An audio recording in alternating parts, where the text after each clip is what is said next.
C'est un gros débat. Le Français a-t-il à 26 ans enfin marqué un but sur coup franc à sa 20e tentative depuis le début de sa carrière chez les professionnels?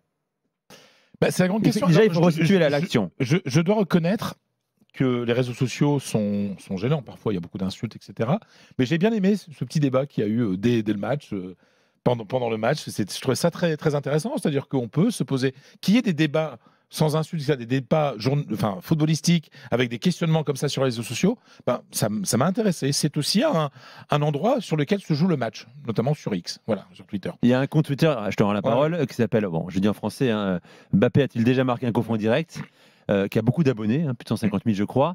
Il a marqué contre les Ghanéens sur coup franc, tout le monde lui est tombé dessus, il a fait non. Alors pourquoi non? Alors pourquoi non? Parce que, alors déjà, c'est pas un coup franc direct.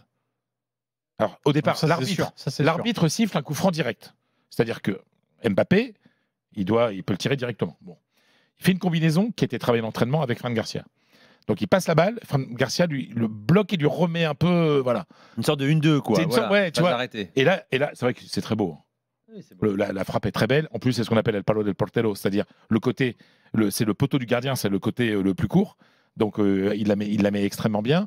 Et on se retrouve, en plus, un but décisif. D'ailleurs, Mbappé est devenu le joueur de la Liga dont les buts ont apporté le plus de points à son équipe. 18 points à lui tout seul, il est numéro 1 en Espagne. Je sais qu'on peut aujourd'hui dire qu'Mbappé au Real, ça marche. Il a rejoint Cristiano Ronaldo aussi avec 3 buts sur la première saison. Tu penses quoi des stats, Fred? Quand elle veut dire quelque chose, j'aime beaucoup. Quand je les comprends. En fait, c'est quand je les comprends. C'est que t'aimes bien. Ça t'arrange, quoi. C'est quand je les comprends. Ça t'arrange. Ouais, c'est quand je les comprends. Mais bon, après. C'est comme les sondages. Est-ce que c'est un coup franc? Oui, c'est un coup franc.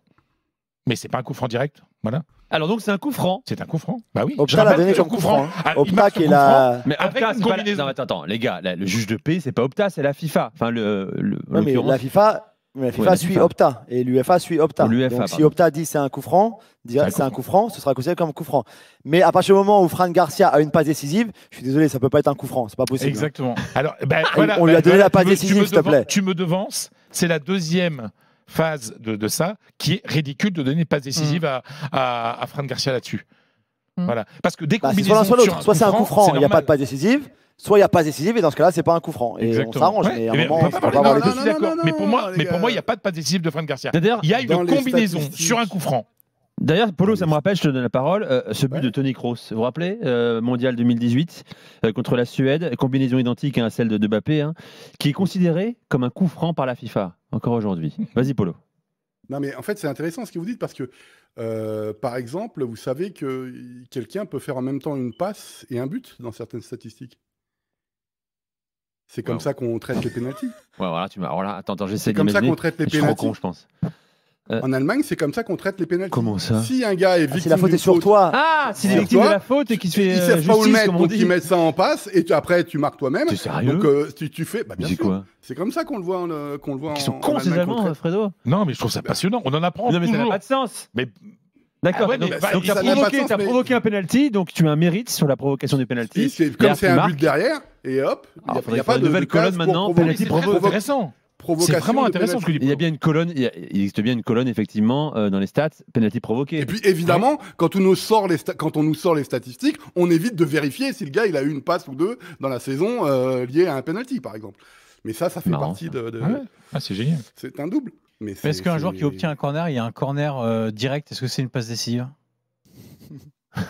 J'ai pas vérifié, mais alors ça, non, mais ça c'est intéressant ça. Je suis sûr que les Allemands le traitent ça aussi. Certains militent également, et ça c'est aussi un autre débat, pour mettre en valeur l'avant-dernière passe, qui parfois est beaucoup plus décisive que la passe décisive. C'est une catégorie qui existe. Les matchs de finale de Ligue des Champions à Calderon, quand il met les trois défenseurs. Il y en a des tonnes des avant-dernières passes lumineuses.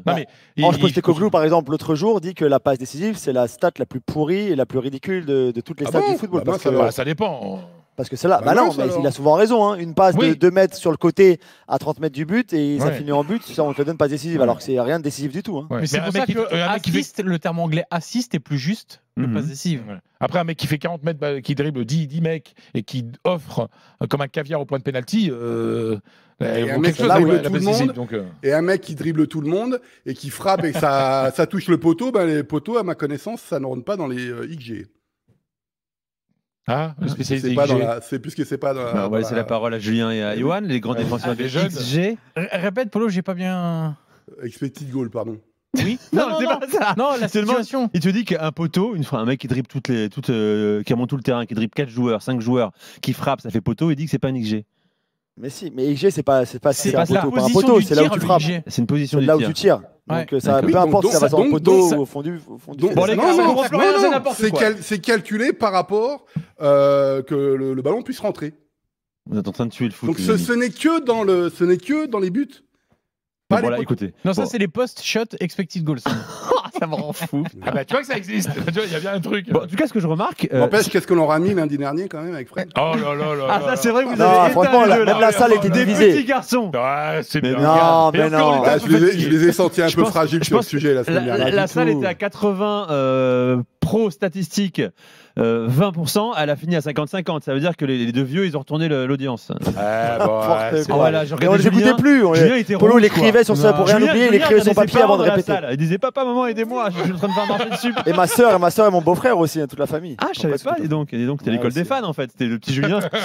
C'est qu'une partie juste de la famille, les autres sont pas pu venir. Bon, en tout cas, dernière stat, parce qu'on aime ça. Mbappé, donc c'est son premier coup franc, si on considère que c'est un coup franc sur les 20 tentés dans sa carrière. Taux de réussite de 0,05 buts par coup franc tenté. Voilà.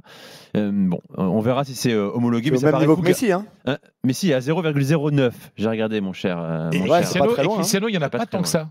Et c'est un mec de chez toi qui est numéro 1, mon cher. Ah ouais, c'est World Prowse, mais lui, c'est. Ah oui. Normal. Lui, c'est le spécialiste. Plus grand tireur de coup franc de l'histoire. Platini. Sinisa Mihajlovic. Roberto Carlos peut-être. Non. Juninho, merci. Juninho. Si qu'on aime Lyon ou qu'on n'aime pas Lyon, c'est Juninho. Il y a tout de réussi, je sais plus combien, à 8-9%. Non, mais après, les plus beaux, c'est Platini. Ouais, Juninho, il a. Non, mais les plus beaux, c'est les frappes allemandes de 30 mètres direct. Thor et 10 mètres. Chalanoglu à l'époque du Bayer Leverkusen. Il n'y a plus de poteau. C'est ça. Effenberg. Non, Stéphane Epen. Non, mais Platini, il y a un match de qualification, je crois que c'est contre la Yougoslavie avant un Euro, alors je ne sais plus exactement. La France doit absolument gagner. Platini tire le coup franc, lucarne gauche. L'arbitre annule le but. Coup franc retiré, lucarne droite. France qualifiée.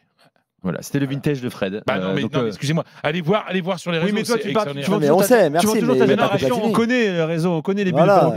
On les connaît. C'est pas le débat. Tu me fais une histoire, tu me fais une romance. Tu poses des questions. On parle quel est le plus grand tireur de coup franc. C'est pas le plus beau. Mais c'est Juninho le plus grand tireur de coup franc. Qu'est-ce qu'on dit ? On dit c'est un coup franc platinien. C'est pour quelque chose. Ouais, d'accord. On dit la même chose pour Juninho. Juninho-esque. Vous savez qu'il y a un monde après le XXe siècle, les garçons. Je dis qu'il y a un autre Brésilien qui s'appelait Branco et ça démontait tout le monde. Ah oui, Branco, pied gauche, bien sûr. Et voilà. Branco, Sauzé, Teddy Bertin, que des poètes. Voilà, ça c'est. Même pas dans les statistiques, t'as même pas besoin de calculer l'influence du vent et tout ça. Ça part tout droit, ça pète tout. Il y a plus de gardien, il y a plus. Le mec, il a un trou. Il a un trou à la place du ventre. Après, en douceur, Michel Platini en douceur. Le ballon fait oups comme ça. Il fait comment le ballon ? Oups. Tu vois, c'est tout. Mais voilà. C'est très philosophique. Vous êtes séparés, Polo, ce soir. Ça fait boum. Polo, c'est la Panzer Division, c'est bam. Voilà. Et toi, c'est pout. Toi, c'est un P de nœud. Voilà. En plus, quand ça touche la barre, ça rebondit 15 fois. Et pourtant, c'est l'amour au foot Zidane qui le dit. Platini, c'était le meilleur. Voilà. C'est le plus grand français de tous les temps.